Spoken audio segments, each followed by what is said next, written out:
Di siang hari ini kita kedatangan keluarga besar daripada Geger Cilegon 1888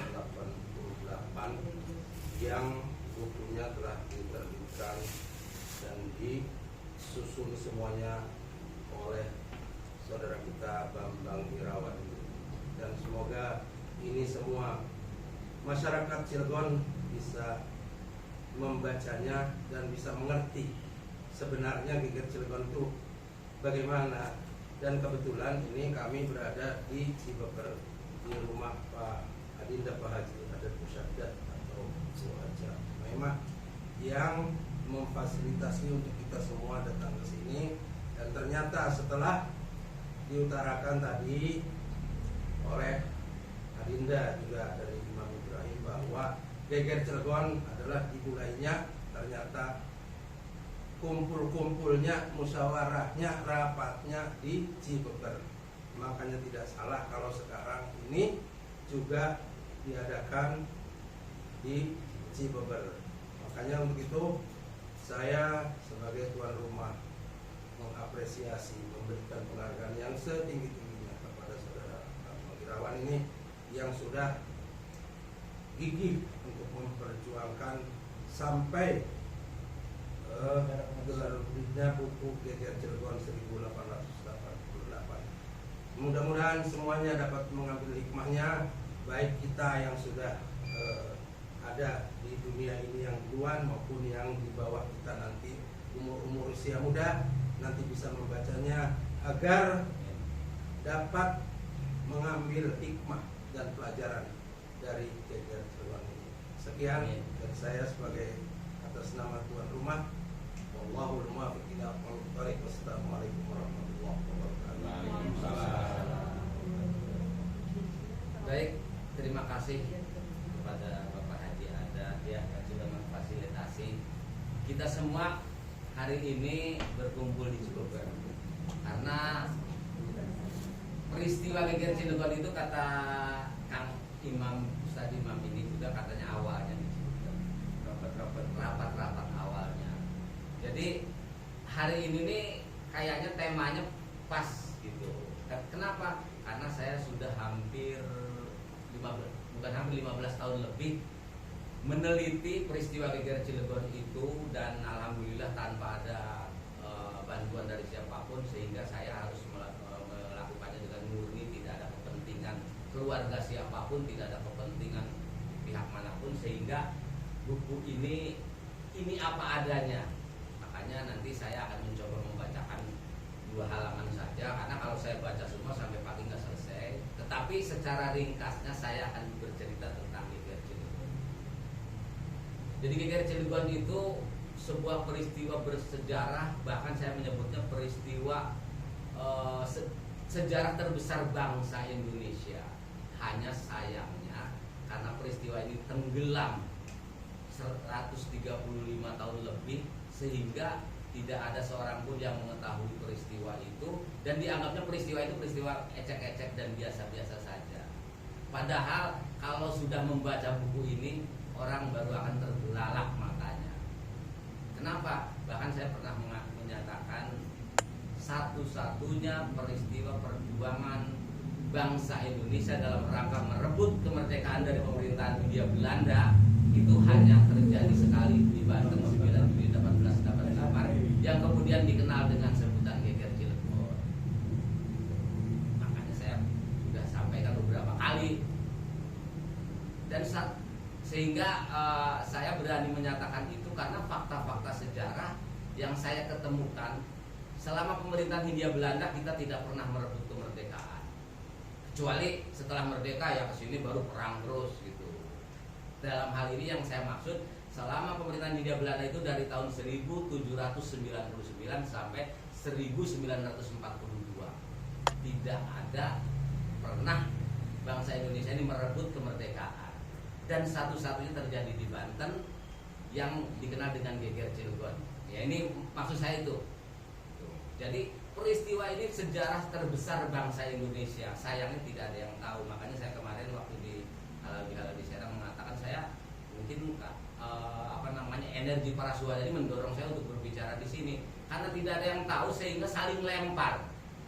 Tanggung jawab mengangkat sejarah Geger Cilegon itu adalah Gubernur Banten. Tanggung jawabnya. Tetapi karena tidak tahu, aja saling lempar. Wali kota di Cilegon juga tidak mengangkat. Ya, dulunya ya. Kalau sekarang alhamdulillah setelah wali kota yang baru ini menyambut baik juga dengan buku saya. Jadi perjalanan bangsa Indonesia itu memang diawali dari beberapa kerajaan sultanan sehingga tragisnya Banten itu satu-satunya kesultanan yang dihapuskan keberadaannya oleh pemerintahan Hindia Belanda. Sementara kerajaan-kerajaan sultan yang lainnya tidak dihapuskan. Sehingga rakyat Banten ini merindukan pemimpinnya sendiri. Ini proses saya mengambil singkatnya saja buku ini ya, menceritakan itu. Jadi karena adanya rasa kerinduan rakyat Banten terhadap pemimpinnya sendiri sehingga berangan-angan untuk mendirikan kembali Kesultanan Banten yang telah dihapuskan oleh pemerintahan Inggris pada tahun 1813 karena menyerahkan jabatannya Banten ini ke kerajaan Inggris, sehingga rakyat Banten ini ibarat ayam kehilangan induknya, tidak punya pemimpin. Kalau untuk mempermudah gambaran kita, di Jogja itu juga masih ada kesultanan dan dijajah Belanda, tetapi kan sultannya masih ada, sehingga masyarakat Jogja tidak kehilangan induk. Tetapi wong Banten kelangan. Akhirnya menjelang setelah 50 tahun dari peristiwa penghapusan Kesultanan Banten itu, para tokoh-tokoh Banten itu kan dan dikenal memang kebanyakan tinggal di Mekah, berdomisili di sana. Ada yang memang sengaja menuntut ilmu, ada yang hanya ibadah haji, ada yang memang mencari nafkah di Mekah. Dulu namanya belum Mekah, dikenalnya Hijaz barangkali itu Mekah dulu. Bukan Saudi, Hijaz, ya namanya gitu. Mekah tapi belum Saudi. Akhirnya mereka berkumpul di sana dan ada tokoh yang namanya Haji Abdul Karim. Haji Abdul Karim itu seorang ulama besar di Banten, bahkan seorang wali. Sayangnya sejarah ini tidak diangkat, jadi wong Banten wali tidak tahu. Haji Abdul Karim itu adalah wali. Dan di sini alhamdulillah saya uraikan. Di sana dengan murid bahkan Haji Abdul Karim ini terpilih sebagai pemimpin utama tarekat Qadiriyah seluruh dunia. Nah, ya, menggantikan posisinya Syekh Khatib Samba, menggantikan. Nah, sebetulnya Syekh Abdul Karim itu kembali ke Tanara itu untuk menyebarkan, tujuannya justru ingin memurnikan kembali ajaran-ajaran Islam karena dianggapnya sudah banyak yang terpengaruh oleh hal-hal yang di luar itu syariat itu. Jadi kedatangan Haji Abdul Karim itu ke Banten itu sebetulnya untuk memurnikan kembali ajaran Islam. Sebelum saya lanjutkan terus ya, Geger Cilegon itu memang peristiwa yang unik. Kenapa? Karena ada dua kategori nih, Ustaz. Ada yang menyebutnya Geger Cilegon itu spontanitas rakyat Cilegon karena merasa didolimi oleh pemerintahan Hindia Belanda waktu itu sehingga berontak. Ya. Ada juga memang yang tidak populer, justru yang saya ceritakan tadi, sebagai bentuk perjuangan rakyat Banten untuk merebut kemerdekaan. Terus yang betul yang mana? Dua-duanya betul. Karena awalnya memang Haji Abdul Karim merencanakan dulu di Tanara membuat pondok pesantren di Tanara kurang lebih 3 tahun ya, 1876 mulainya gitu. Kemudian kembali lagi setelah 3 tahun kembali ke Mekah menggantikan Khatib Sambas. Tetapi itu pondok pesantren itu berkembang begitu pesat di Banten. Dan itu adalah merupakan, saya menyebutnya pendidikan formal pertama di Indonesia itu justru dari pondok-pondok pesantren itu. Jadi hal-hal yang seperti ini memang perlu diketahui oleh orang-orang Cilegon, harus bangga karena ada sejarah namanya Geger Cilegon, tetapi berawal dari kerinduan itu. Nah, kemudian karena sudah direncanakan nih, jadi saya singkat ya. Kemudian ada rapatnya di sana di Cibeber, betul. Memang awalnya juga diciptakan dan karena nanti Cibeber itu merupakan pusat, sehingga pada malam. Nah, kita loncat singkat ya. Nih, harusnya kan Desember itu untuk penyerangan ke seluruh Banten ini, dan itu sudah diatur sektor 1 mana, sektor 2 mana, sektor 3, sektor 4 mana. Sektor 1-nya Cilegon, sektor 2 Serang, sektor 3 sektor 4. Sektor 3-nya dan Cikade, dan sektor 4-nya Anyar. Itu wilayah yang akan diserang. Kemudian bagaimana cara menyerangnya itu sudah diatur betul, karena para kiai ini menyadari betul persenjataannya kurang, sehingga apa yang harus dilakukan otaknya itu. Jadi orang-orang zaman dulu itu luar biasa, karena pemerintahan Belanda ini kuat, senjatanya kuat. Para kiai senjatanya apa, cuma golok, tetapi mereka berpikir merundingkannya.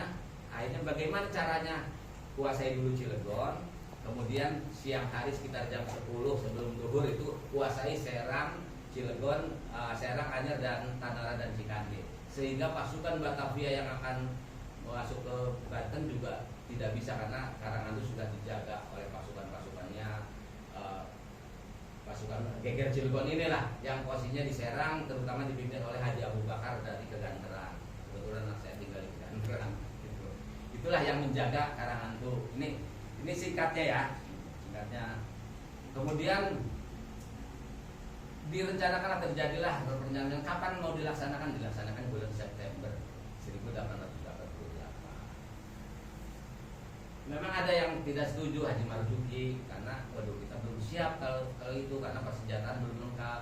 Tetapi Haji Wasid itu ngotot aja. Karena apa? Karena kalau kita menunda-nunda waktu, keburu bocor, tahuan, lebih repot. Kalau menurut pemikiran Haji Marzuki, bahwa kita harus mundur dulu, persiapan matang. Jadi sebetulnya antara Haji Wasid dan Haji Marzuki semua benar, karena mereka punya pemikiran yang realistis. Nah, kemudian begitu akhir bulan Juni 1880 terjadilah yang namanya, yang dikenal dengan perobohan Menara Jombang Tengah. Itu di akhir bulan Juni, sehingga masyarakat Cilegon ini juga mulai resah. Oh, kenapa sampai dirobohkan menara? Kenapa azan dilarang keras-keras? Karena waktu itu azan itu naik ke atas menara, corongnya bentuknya kayak speaker megafon tuh, kekusahan. Begitu dihadapkan ke sana, ternyata di sana rumah asisten residen Gubel yang istrinya bernama Anna Elizabeth van Juten itu menderita penyakit sakit kepala kronis, sehingga kalau ada azan menjelang Isya atau menjelang subuh, orang bisa turun mengganggu sakit kepalanya, sehingga ngadu pada suaminya yang waktu itu sebagai asisten residen. Kalau sekarang mah asisten residen itu sejajar dengan bupati. Cilegon itu nggak apa-apa lah tambahin ya, biar agak tahu ya. Cilegon itu dulunya itu asisten residen setingkat kabupaten yang kantornya sudah tidak ada, tetapi di sekitar Sarinah Jaya situ gedung kepatihannya membawahi 3 kewadanaan Cilegon sendiri, kewadanaan Keramat Watu, dan kewadanaan Anyar. Ini di bawah kekuasaan asisten residen Cilegon. Dan di bawah itu ada yang namanya asisten residen Waringin Burung, asisten residen Mancak, dan asisten Wedana, asisten Wedana Waringin Burung, asisten Wedana Mancak, dan asisten Wedana Bojonegara. Jadi kekuasaan Cilegon itu kalau dilihat dari sejarahnya itu kekuasaannya sangat luas sekali wilayahnya. Kalau sekarang mah beda gitu pemerintahnya sekarang. Baik, kita lanjutkan ya, itu juga penting untuk diketahui. Jadi akhirnya disingkatnya begini, dilarang adanya arak-arakan, kalau orang hajatan maksudnya, dilarang adanya bawa musik kasidah dan lain sebagainya, dilarang, tidak boleh, gara-gara istrinya ngeluh gitu, istri asisten residen ini. Dan akhirnya dirobohkanlah si menara itu karena dianggap itulah sumber suara yang membuat bising. Haji Makib itu, karena itu punya Haji Makib di Jombang Wetan, bahkan informasi yang saya dapatkan ini nanti ditelusuri nih Kang Ustadz. Haji Makib itu juga kaitannya juga keluarganya di Cibeber gitu. Waktu itu tinggalnya di Jombang Wetan tuh, di belakang, kalau di belakang rumah dinas lah, di sekitar situ lah dulu. Tapi informasi katanya kaitannya keturunannya adanya malah di Cibeber yang sekarang gitu. Itu saya juga belum menelusuri ke sana ya. Itu Haji Makib yang dibuang ke Banda Neira. Kemudian ringkasnya lagi ya, akhirnya karena rencana kan di September mau penyerangan di Geger Cilegon, makanya ini biar jelas ya, Geger Cilegon itu ada dua klasifikasi. Artinya penyerangan spontan iya gitu, itu perjuangan rakyat masyarakat Banten merindukan kemerdekaan itu juga iya, artinya dua-duanya iya betul gitu. Nah akhirnya rundingan lah di Jombang Wetan di rumah Haji Ahya gitu, Haji Makib. Kemudian diadakan rapat, dimajukan penyerangan itu akhirnya tanggal 9 Juli 1888. Malamnya rapat. Nah di sini baru saya membaca buku ini 2 halaman nih setelah itu. Jadi karena malamnya itu ini halaman ini kan ya.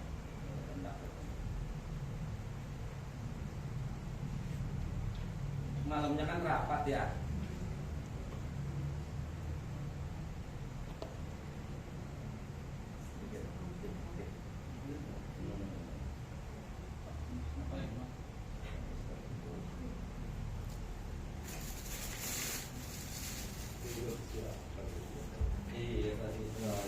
Nah ini, jadi saya bacakan ini aja dulu ya. Tapi kan secara umum sudah jelas ya. Jadi malamnya rapat. Rapatnya itu tanggal 7 Juli 1888 itu siang di Jombang Wetan. Terus yang lain di Seneja. Saya belum nyebut Cibeber dulu. Nanti karena Cibeber ini di sini juga dijelaskan suatu kuncinya, gitu. Kunci dari 9 Juli ini bagaimana? Karena itu harus rundingan dulu. Nah, kuncinya terakhir. Nah, saya bacakan saja di halaman 178 ya. Dalam pertemuan itu tentu saja yang dibicarakan adalah hal-hal serta kesiapan pasukan kelompok masing-masing sesuai dengan apa yang sudah disepakati pada rapat sebelumnya. Rapat sebelumnya itu banyak tadi udah diceritain ya, di Cibeber beberapa kali, di Senaja, di Beji, di Tapi, bahkan di Terate, di Kaloran Serang, terus kemudian di Tanara, di Bendung, Lembuyang, itu udah banyak lah. Artinya kalau diceritain di sini sih ditulis ya. Kemudian setelah itu Haji Wasid Tubagus Ismail mengadakan pertemuan di Wanasaba. Maksudnya malam itu setelah tanggal 8 Juli ya. Malam itu dari apa namanya Seneja ini malam. Berarti malam 9 ya, malam 9 Juli. Terus mengadakan pertemuan di Wanasaba, kemudian kedua pemimpin tertinggi itu mengadakan pertemuan di Gulacir ya. Di kediaman Haji Tubagus Ismail. Tujuan utamanya adalah mengumpulkan orang-orang baik itu yang berada di wilayahnya maupun di masyarakat dari kampung yang ada di sekitarnya, yaitu diantaranya Tebui, Waringin Burung, dan Gudang Batu. Berarti kan Haji Wasid nih langsung ke Wanasaba, langsung ke sana dari sana aja. Kenapa nggak ke sini dulu? Itu ya. Nah kita lanjutkan. Padahal kan lebih dekat dari sana ke sini dulu baru Wanasaba gitu. Kenapa diloncat? Gitu? Ini misterinya di sini. Nah, setelah mereka mengadakan sholat maghrib berjamaah di Masjid Gulacir, nah kan dari Wanasaba ke Masjid Gulacir, sholat maghrib di sana. Nah, setelah sholat maghrib, kemudian mereka semua berangkat ke Cibeber. Nah, kenapa tadi saya bilang kenapa harus ke Cibeber dulu dong, gitu kan? Karena kita lanjut dulu ya. Yang ikut serta dalam rombongan diantaranya adalah Haji Burok. Haji Burok itu masih sepupunya Haji Tubagus Ismail, salah seorang saudara Haji Tubagus Ismail ya. Terus Nuh itu nama orang dari Tubui. Dan setibanya di Cibeber mereka mengadakan pertemuan di dalam masjid, sementara para pengikutnya berjaga-jaga di luar masjid.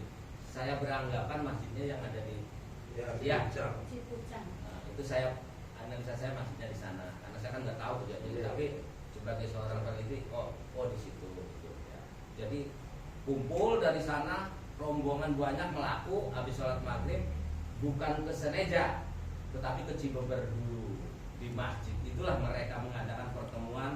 Yang hadir dalam pertemuan yang diselenggarakan di Masjid Cibeber pada saat itu selain Haji Abdul Halim, nah mungkin itu sebagai tuan rumah. Haji Abdul Halim itu sebagai tuan rumah. Hadir juga Haji Abdul Ghani dari Beji. Kemudian dilakukan pengumpulan massa. Nah, jadi pengumpulan massa itu menjelang besok tanggal 9 itu di Cibeber. Ya. Dan mereka semua bersama-sama berangkat ke Saneja malam hari itu juga. Pengumpulan massa di Saneja ini merupakan bagian dari strategi penyerangan karena Saneja lokasinya tidak jauh dari gardu pasar yang dijadikan sebagai titik kumpul awal penyerangan yang akan dilaksanakan pada esok pagi. Selama ini kita memang mengenalnya Saneja yang lebih dikenal di Geger Cilegon. Padahal sebetulnya pengumpulan massa itu di Cibeber, cuman karena taktik dan strateginya bagaimana biar tidak terlalu jauh, karena sebetulnya itu makanya lebih dikenal. Ini kumpul-kumpul keluarga di Cibeber ini saya sangat mengapresiasi karena peristiwa Geger Cilegon itu harus diangkat dan bukan hanya orang Cibeber saja yang mengangkat gitu. Semua orang Banten harus mengangkat ini karena ini kan ada dua versi. Mudah-mudahan hanya itu sajalah barangkali ya, karena perlu dibacain panjang ya. Kemudian intinya mereka ini ada yang ditangkap gitu, yang dibuang seperti Haji Ali dari Jeruk Nipis. Nah, di sini ada Pak. Kalau Bapak nggak punya buku ini rugi Pak. Iya, karena di sini ada buyut-buyutnya semua ditulis. Iya, kan udah ditulis nih. Bapaknya gitu datif. Iya. Jadi orang tuanya. iya ini nih penonton ini nih. Bukunya.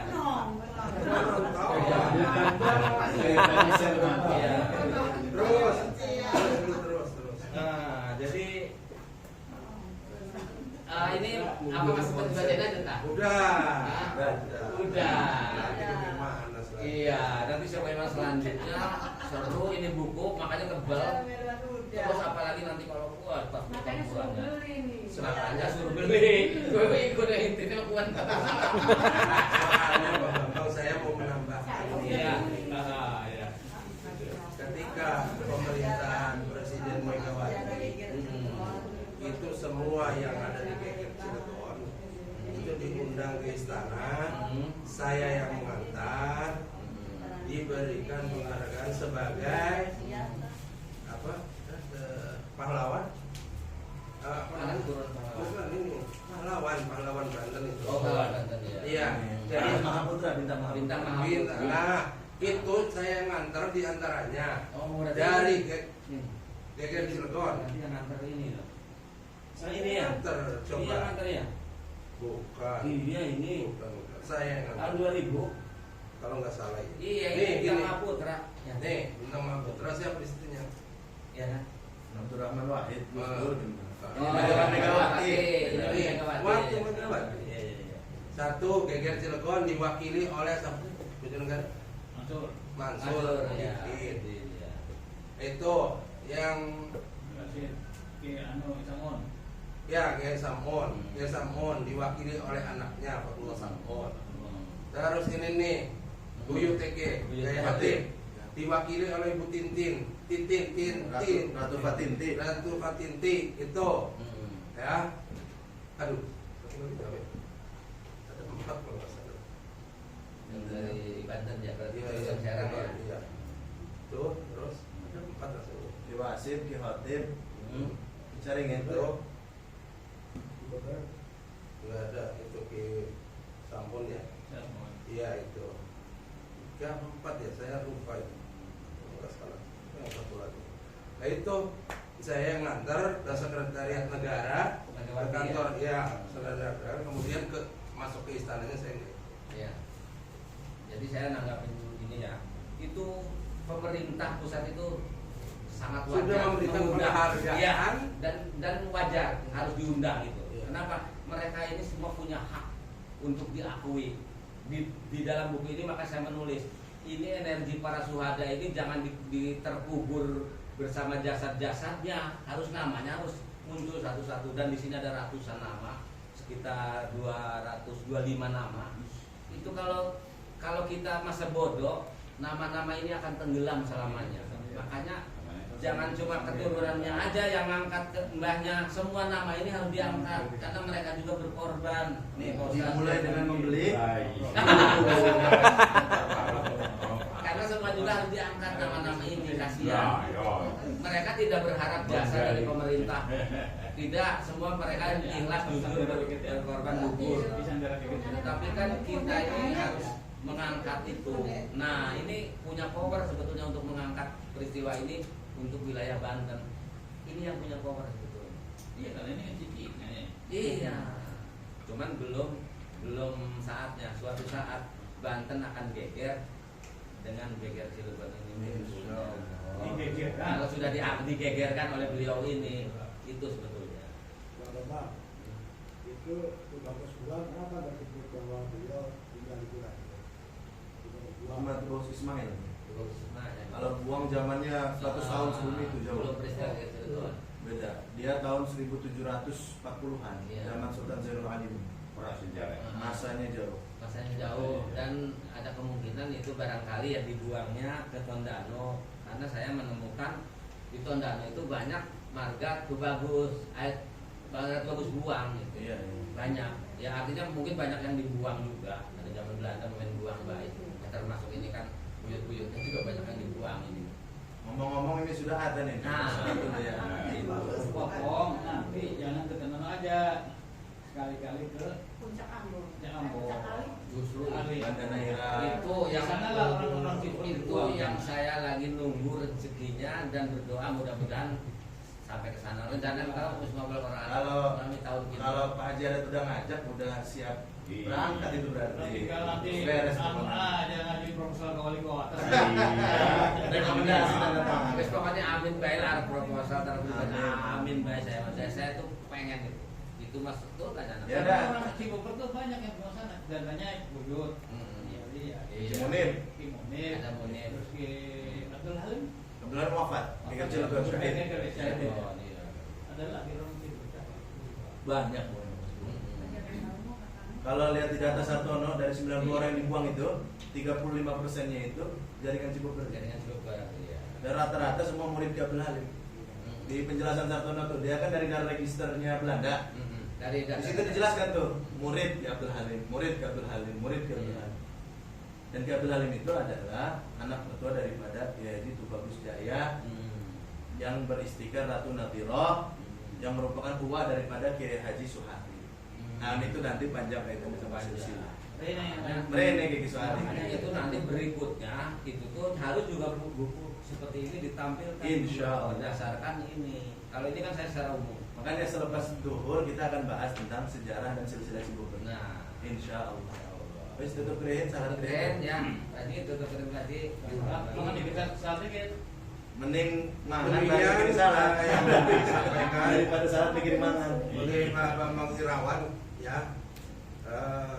Alhamdulillah semua yang kumpul di sini sudah mendengarkan apa yang dibicarakan tadi dan dibacakan bukunya. Intinya mah Pak Bambang mah minta supaya buku ini segera dibeli.